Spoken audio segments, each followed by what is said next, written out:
Jóvenes, buenas tardes. Vamos a realizar nuestra decimosegunda videoaula donde trataremos sobre los espacios de Sobolev. Y nuestro punto de partida será con la definición de las derivadas débiles. Esto es un nuevo concepto de derivada entre muchos otros que existen sobre ella. Estudiaremos con esta nueva versión de la derivada lo que vamos a llamar de espacios de Sobolev, y la principal propiedad de estos espacios es que estos espacios dentro de determinado margen son reflexivos. ¿Qué significa que estos espacios sean reflexivos? Significa de que tenemos una herramienta como la de Heine-Borel, o sea, de que todas secuencias limitadas poseen subsecuencias que son convergentes en la topología débil. Esto es de singular importancia para demostrar de que los espacios de que las ecuaciones diferenciales parciales poseen existencia y unicidad. Vamos a ver entonces la reflexividad y finalmente en la última sección vamos a hacer algunos ejemplos y vamos a ver cómo es que estas convergencias se realizan dentro de estos espacios de Sobolev.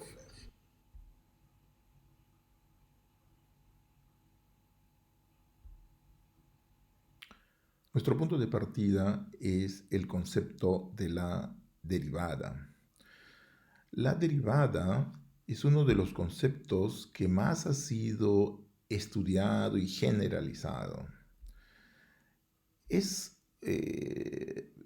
un concepto que va desde derivada clásica, derivada débil, derivada distribucional, fraccionaria, derivada de Gateau, etc. Ha pasado por diferentes tipos de generalizaciones. Había un filósofo francés, Gaston Bachelard, un epistemólogo, un filósofo que estudia el avance de la ciencia. Él afirmaba que cuando un concepto cambia de concepto es porque tiene mucho concepto. Y esto es el caso de la derivada. Ella es bastante útil porque nos define la dirección de los puntos de una curva. Representa la razón de cambio de una variable con relación a otra. Apunta a la dirección donde la función crece o decrece más rápidamente. Caracteriza los puntos de máximos y de mínimos de funciones y aparte de todo eso, modela diversos problemas a través de ecuaciones diferenciales. Muy bien, nuestro punto. La teoría de ecuaciones diferenciales parciales en derivadas clásicas es muy árida. Resultados de existencia y unicidad son extremadamente complejos y hechos para casos muy particulares donde es difícil encontrar una buena generalización de estos resultados. Las derivadas débiles tienen como objetivo crear espacios reflexivos en los cuales nuestra tarea se va a simplificar notablemente. Sobre los espacios reflexivos obtenemos resultados de existencia bastante generales y es posible aplicar la teoría del análisis funcional para resolver las ecuaciones diferenciales parciales. Estos espacios o este contexto, esos espacios son llamados o son conocidos como los espacios de Sobolev. Antes de entrar a estos espacios de Sobolev, vamos a dar una rápida introducción a los conceptos de los espacios reflexivos. O sea, vamos a recordar qué es un espacio reflexivo y cuál es su importancia dentro del análisis funcional. Fíjense, los resultados de existencias de máximos y mínimos son baseados fundamentalmente en la compacidad. Estos resultados no son posibles en dimensión infinita usando la topología fuerte. Por esto es que se introducen espacios parecidos al Rn, que van a ser espacios reflexivos y que van a tener una topología diferente de la topología fuerte y que van a hacer posible reproducir los principales teoremas de compacidad en esta nueva topología que va a ser llamada de topología débil. Muy bien, diremos entonces que un espacio E es un espacio reflexivo si la aplicación J también es llamada de proyección canónica, que va del espacio E a su bidual y es definida de esa forma, J en X, aplicada en una F es igual a F de X para todo X y para toda F. Esa función es biyectora. Entonces, el espacio será reflexivo si la proyección canónica definida anteriormente es una función biyectora. Fíjense, una primera observación. Para todo espacio de Banach E, J siempre va a ser inyectora. Y esto es una de las consecuencias del teorema de Hahn-Banach. Este teorema de Hahn-Banach yo les recomiendo que le den una revisada en el libro de análisis funcional de Bressis, donde está muy bien explicado. Y ahí se encuentra justamente la demostración de que la proyección canónica es siempre una aplicación inyectora. Entonces, para que el espacio E sea reflexivo, nos basta probar que J es una función sobreyectora. Por el teorema de Banach-Alaoglu-Bourbaki, o sea, este teorema de Banach-Alaoglu-Bourbaki es la clave para dar importancia a estos espacios reflexivos, porque es gracias a ello, a este teorema, que nosotros vamos a poder reproducir en estos espacios reflexivos argumentos como el teorema de Heine-Borel, los argumentos de existencia de máximos y de mínimos en los espacios reflexivos. Por eso es que citamos este teorema en este momento, porque él es de fundamental importancia. Nos dice que la bola unitaria del dual de un espacio, y aquí está la limitación de la Alaoglu-Bourbaki, que solamente se puede realizar este teorema en espacios duales, es compacta en la topología débil estrella. O sea, toda bola unitaria del dual de un espacio es compacta en la topología débil estrella. Este es el teorema de Alaoglu-Banach-Bourbaki. Muy bien, este teorema vale solo para espacios duales. Y entonces aquí es que se introduce ese nexo para poder hacer valer del dual para el espacio original. Aquí se introduce el concepto de los espacios reflexivos. ¿Por qué? Porque los espacios reflexivos se reflejan sobre su bidual, donde existe esa proyección canónica que es una biyección. Y por tanto, en la imagen está valiendo el teorema de Banach-Alaoglu-Bourbaki. Y este teorema de Banach-Alaoglu-Bourbaki nos dice que la bola cerrada y limitada de un espacio dual es compacta en la topología débil estrella. Con este teorema caracterizamos la reflexividad.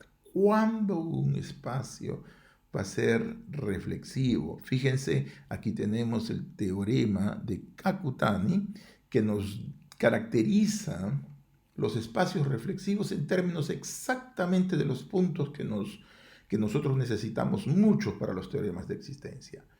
Nos dice lo siguiente: la bola cerrada y limitada es compacta en la topología débil de E si y solo si el espacio es reflexivo.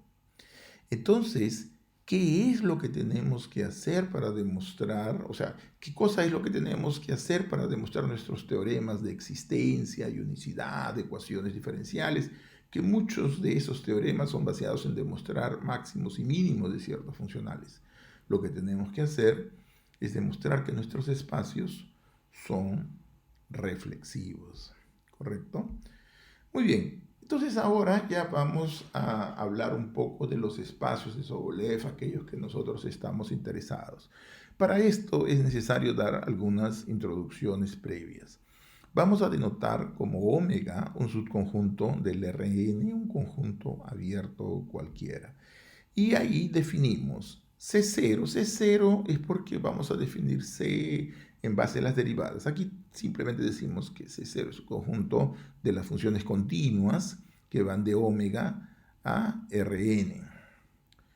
El espacio C1 va a ser el espacio de funciones continuas que poseen derivadas continuas aquí. Ese va a ser el conjunto C1. Para derivadas de orden superior vamos a introducir una notación de multiíndices. Entonces, si estamos en Rn, vamos a tomar un vector de los naturales elevado a la n.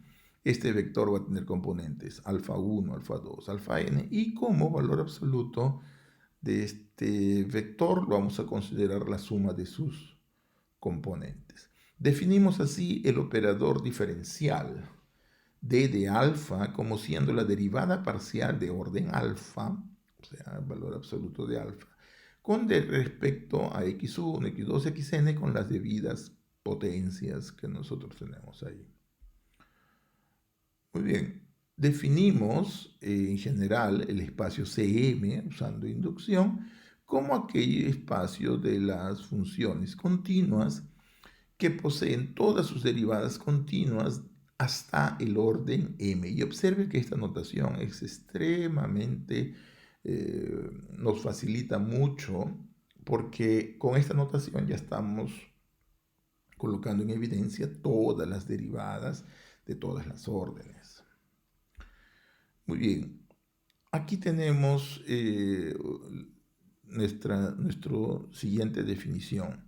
Diremos que una función f definida de omega en R posee soporte compacto si existe un conjunto compacto K tal que f se anula completamente fuera de ese compacto.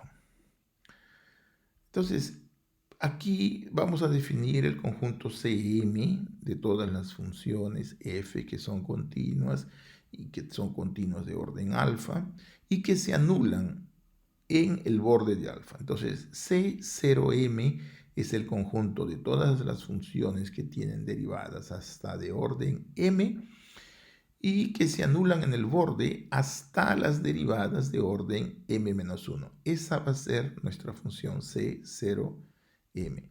Y vamos a definir como las funciones C0 infinito de esta función como las funciones para las cuales son infinitamente diferenciables y que existe un compacto metido en omega. Omega, observe que omega es un conjunto abierto y debe de existir un compacto metido dentro de este abierto, fuera del cual la función se anula completamente. Es importante aquí señalar, ¿no?, algunos ejemplos. Y los ejemplos más simples son los de R en R. Y fíjense, aquí construimos una función, ¿no?, que es una función aparentemente singular porque, observe, el exponencial es una fracción que cuando x se aproxima de a, esa función se va para 0 el denominador, ¿no? Entonces la fracción está yendo para menos infinito, porque observe, en la definición para valores menores que a, nuestra función está definida como s exponencial x al cuadrado menos a, y para x mayor o igual que alfa es 0. Entonces, fíjense que cuando x se aproxima de a por valores menores que a, el denominador va a ser negativo. Por tanto, estamos hablando de una fracción que se va al infinito, a menos infinito. Y eso significa que el exponencial debe anularse. Eso hace que la función no apenas sea continua, sino también sea diferenciable, inclusive infinitamente diferenciable. Y el gráfico más o menos de esta función es una cosa así, o sea, se anula fuera del intervalo menos alfa alfa, y dentro del intervalo alfa alfa es una función infinitamente diferenciable. Observe que a pesar de esta función ser infinitamente diferenciable, ella tiene una propiedad importante, o sea, las correspondientes series de Taylor de estas funciones no son convergentes, o sea, es una función que no posee una expansión en series de potencia. ¿Y esto es por qué? Por causa de la singularidad del exponente. A medida que vamos derivando, los coeficientes van a ir creciendo mucho y entonces eso hace con que la correspondiente serie de Taylor diverja. C0 infinito es el espacio de funciones infinitamente diferenciables con soporte compacto. Y este es un espacio muy importante en la teoría de las ecuaciones diferenciales parciales. Observe que las funciones estas no son funciones muy comunes, son funciones bastante raras y por tanto es un conjunto bastante pequeño en todos los otros espacios que estaba considerando. O sea, es una función que está metida prácticamente en todos los espacios que nosotros conocemos, espacios de funciones continuas, espacios C1, C2, espacios C infinito e inclusive los espacios integrales, LP, L2. Muy bien, se demuestra de que las funciones C0 infinitas son densas en los espacios de LP, en los espacios L1, en las funciones de LP integrables. Este espacio es llamado también espacios de funciones test y será de muchísima utilidad para definir las derivadas débiles. Muy bien, vamos a recordar entonces un poco sobre los espacios LP.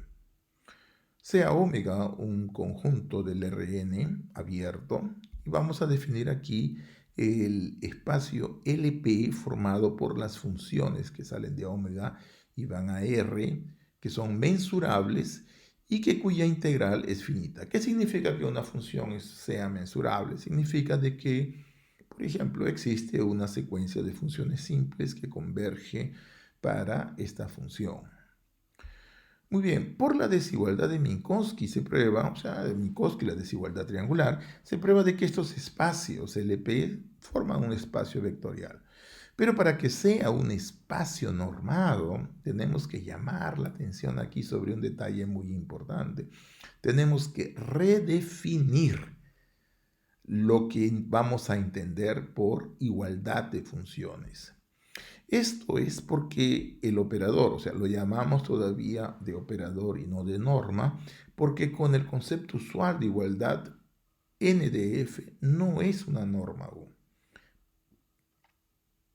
Esa norma sería una norma si n en f es igual a 0, me implica que f tiene que ser idénticamente nula. Pero si nosotros vamos para este ejemplo en R, f de x va a ser, por ejemplo, esta función que en 1 valga a, en 2 valga b, y que para todo elemento diferente de 1 y diferente de 2, la función se anule. Claramente vemos de que su integral es nula, pero f no es la función nula. Entonces, aquí debemos de redefinir nuestro concepto de igualdad para que esta norma, o sea, este operador, sea una norma. Y entonces aquí introducimos el concepto de igualdad, un nuevo concepto de igualdad. Diremos de que f es igual a g casi siempre en omega, si solamente si f de x es igual a g para g perteneciente a omega, excepto en un conjunto de medida nula. O sea, ¿qué cosa quiere decir? De que la igualdad debe de prevalecer y probablemente no sean iguales las funciones, pero en un conjunto que tiene medida cero. Un ejemplo de conjunto de medida cero son conjuntos finitos de puntos, con una colección numerable de puntos, y esa es la gran diferencia con la anterior. Y con esta nueva definición, entonces vamos a tener de que de hecho ese operador n que habíamos definido ahí es una norma. Y por tanto, tenemos con esta norma de que los espacios LPs Son espacios normados y completos. Sin embargo, la propiedad más importante de estos espacios es la reflexividad. Espacios reflexivos, como ya habíamos hablado, son importantes porque con la topología débil, conjuntos cerrados y limitados son compactos, cerrados débiles, ¿no? O sea, para ser más precisos, la bola cerrada y limitada es compacto con relación a la topología débil. Y entonces aquí tenemos nuestro teorema. Los espacios LPs son reflexivos para P entre 1 e infinito estricto. Este teorema implica que secuencias limitadas, FM de secuencias limitadas, poseen subsecuencias que convergen débil en estos espacios. Esto es, existe una función f en LP tal que la subsecuencia converge débil en LP de omega. El espacio, vamos a observar aquí que la reflexividad no es válida entre 1 e infinito. Sin embargo, los espacios L infinitos tienen una particularidad. No son espacios reflexivos. Sin embargo, estos espacios son el dual de L1. O sea, L infinito es el dual de un espacio. Entonces, si L infinito es el dual de un espacio, nosotros tenemos que aquí podemos aplicar el teorema de Banach-Alaoglu-Bourbaki. Y este teorema de Banach-Alaoglu-Bourbaki afirma que toda secuencia de elementos de L infinito limitada tiene una subsecuencia y para la cual existe una función f verificando la siguiente convergencia, de que f de Nika, la subsecuencia, converge débil estrella en el infinito para f. Esto es, ¿no? Hablando en la propia definición, de que estas integrales van a convergir para toda g que pertenece a L1. Esta es la realización de la topología débil estrella. Y por tanto tenemos la compacidad de la topología débil estrella. O sea, haciendo un resumen de esto, nosotros demostramos que para todo P mayor que 1, la bola cerrada y limitada es compacta con relación a la topología débil de los espacios LPs. Solamente en el infinito no se va a realizar esto porque el infinito no es reflexivo. Sin embargo, el infinito es el dual de L1 y por ser un espacio dual podemos hablar de la topología débil estrella, para lo cual el teorema de Banach-Alaoglu-Bourbaki nos afirma que toda bola cerrada y limitada en el espacio del infinito es compacta con relación a la topología débil estrella. Entonces nosotros tenemos una herramienta para poder demostrar los teoremas de excitacionicidad en el infinito gracias al teorema de Banach-Alaoglu-Bourbaki. Muy bien, ahora sí ya pasamos a definir la derivada débil. Nuestro punto de partida es la fórmula de integración por partes. Fijémonos, la forma de integración por partes o el teorema de la divergencia nos dice que esta igualdad es válida para toda phi que pertenece a C10 de omega. Entonces pasa la derivada de la función phi para la función f. Entonces aquí motiva la siguiente definición. Diremos que una función g es la derivada débil de f con relación a xy si verifica esta identidad para cualquier phi que pertenezca a C0 infinito de omega. Entonces, si existe una función g para los cuales esta identidad se verifica, entonces esa g pasa a llamarse la derivada débil de f. En general, para derivadas de orden alfa, ¿no? La derivada de orden alfa es la función g si se verifica esta propiedad, que la integral sobre omega de f en la derivada alfa de la phi va a ser igual a menos 1 elevado al módulo de alfa multiplicado por la integral de g phi de x diferencial de x, y esto debe de ser válido para todo phi en C0 infinito de omega. Y entonces aquí ya nos abre las puertas para definir. Finalmente, definiremos los espacios de Sobolev. Denotaremos a estos espacios por W1P de omega al conjunto formado por todos los elementos f que están en LP, cuya derivada de primera orden también está en LP. O sea, todas las derivadas de primera orden están en LP. Eso es el espacio W1P, y es un espacio normado y completo con esta norma. La norma W1P, que es dada por la raíz pésima de esa sumatoria. Este es un espacio llamado Sobolev de orden 1.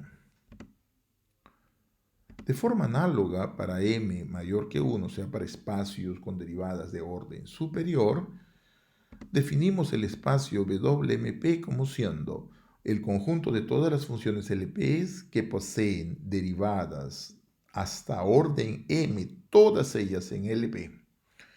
Y este es un espacio, de forma completamente análoga a los anteriores, normado y completo, con la norma definida f de mp igual a la raíz pésima de esa sumatoria. Con esta norma, el espacio WMP es un espacio completo. Y más todavía, terminamos afirmando de que los espacios WMP son todos espacios reflexivos para 1 menor que P menor que infinito.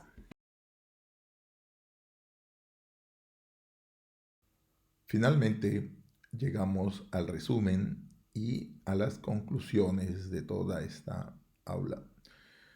Primero, las derivadas débiles juegan un papel muy importante dentro del análisis funcional, y son derivadas que están definidas globalmente, a diferencia de las derivadas clásicas que se definen punto por punto. Las derivadas débiles son definidas a través de un proceso que es conocido con el nombre de transposición.